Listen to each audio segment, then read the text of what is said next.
नमस्कार दोस्तों, मैं फिर से हाजिर हूँ आपके लिए एक कहानी लेकर जो मैंने बस अभी कुछ दिन पहले ही लिखी थी।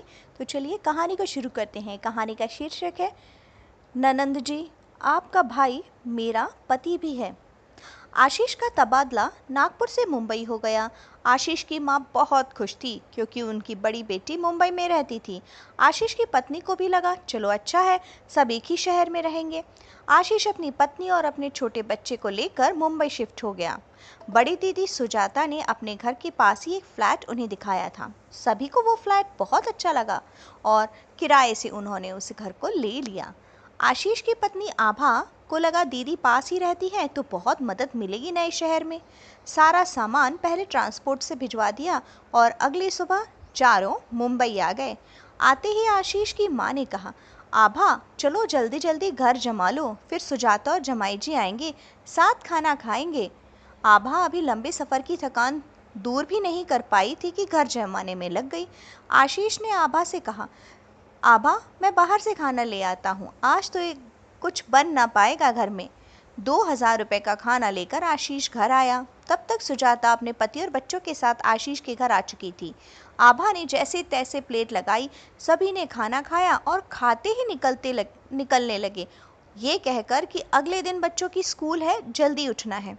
आभा दंग रह गई कि दीदी को आज हमें अपने घर खाने पर बुलाना चाहिए था, उसके बदले वही अपनी फैमिली के साथ यहाँ आ गई। सास ने आभा से फटाफट सब कुछ समेटने को कहा। आभा ने कुछ ही दिनों में घर सजा लिया। वो बहुत खुश थी, लेकिन वो चाहती थी कि ये खुशियाँ ज़्यादा दिनों तक नहीं रहेगी। सुजाता दीदी अक्सर अपने दोनों बच्चों को उसके पास छोड़ जाती, देर रात को लेने आती और फिर बस पूरा परिवार खाना खाकर ही घर जाता। आभा की सास को बहुत अच्छा लगता, लेकिन आभा को ये एक तरफा रिश्ता कुछ खटकने लगा। सुजाता दीदी ने आभा और आशीष को एक दिन घर बुलाया। खाने की तैयारी बस ना के बराबर ही थी।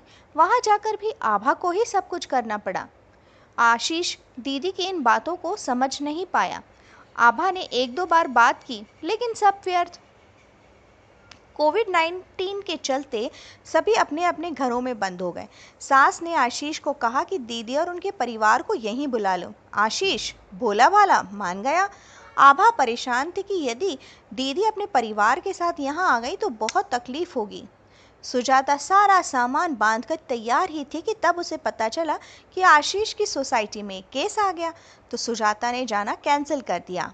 आभा ने सुकून की सांस ली। आभा ने घर पर सारी ज़रूरत की चीज़ें खरीद ली ताकि आशीष को बाहर जाना ना पड़े। लेकिन सुजाता दीदी अक्सर फ़ोन कर कहती, आशीष तुझे लिस्ट भेजी है व्हाट्सएप पर, ये ज़रा सामान घर पहुंचा दे। ये एक दो बार नहीं, 6 से 7 बार हुआ। सुजाता दीदी बाहर भेजती नहीं और आशीष से काम करवाती है। आभा के लिए अब पानी सर से ऊपर आ गया था। उसने तय किया कि वो अब उन्हें खरी खरी सुना देगी। आशीष और सास को तो मानो कुछ लगता ही नहीं था। आशीष बाथरूम में था कि तभी सुजाता का फ़ोन आया। आभा ने फ़ोन उठाया तो दीदी ने कहा, आशीष को बोलना ज़रा राशन की लिस्ट भेजी है, देख ले और घर में सामान ले आए। आभा ने जवाब दिया, दीदी आप आज जीजा जी को ही भेज दीजिए सामान लाने, आशीष नहीं जाएंगे। यहाँ बहुत केस बढ़ रहे हैं और बाहर जाना मुसीबत मोल लेने जैसा है। दीदी गुस्से में बोली, आभा वो क्या, मेरा कुछ नहीं, मेरा भाई है, थोड़ा सा काम कर देगा तो क्या जाएगा। आभा ने जवाब दिया, दीदी आपके भाई मेरे पति भी हैं, जैसे आप जीजा जी को बाजार नहीं भेजती वैसे मुझे भी इनकी चिंता है। ऐसा कहकर उसने फ़ोन रख दिया। सुजाता ने माँ से शिकायत भी की। सास ने आभा को डांटा भी। आशीष ने भी आभा से कहा कि ऐसा क्यों किया उसने। आभा ने कहा, रिश्ते दोनों तरफ से निभाए जाते हैं, इससे ज़्यादा मुझे कुछ नहीं कहना। सुजाता ने अपने व्यवहार से रिश्ते में दरार डाल दी थी, उसे ही अब उस दरार को भरना पड़ेगा। आपको ये कहानी कैसी लगी ज़रूर बताइए।